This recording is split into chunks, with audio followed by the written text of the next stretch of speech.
I'm really excited to bring you now some Jewish Yemenite dancing. This dance is very special because the Jews of Yemen share a really unique styles of dance that tell a story of their history and culture. This will be a really quick version because we don't have too much time. I just want you to get a feel of the movements and enjoy the music. Okay, let's start with moving our feet just side to side. We're doing a quick version of the Yemenite step. We're trying to step out and in, just so we can get a feel of the movement. Out and in, out and in. So we're just trying to lean to the side with our arms open. Out and in, out and in. Last movement, we're going to drop down if you can, even if it's just a little bit.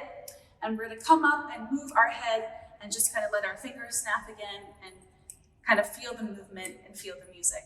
From the top, side and together, side and together, side and together, side and together, and forward, back, forward, back, forward, back. Big hop down and 1, 2, 3, 4. Let's try some music.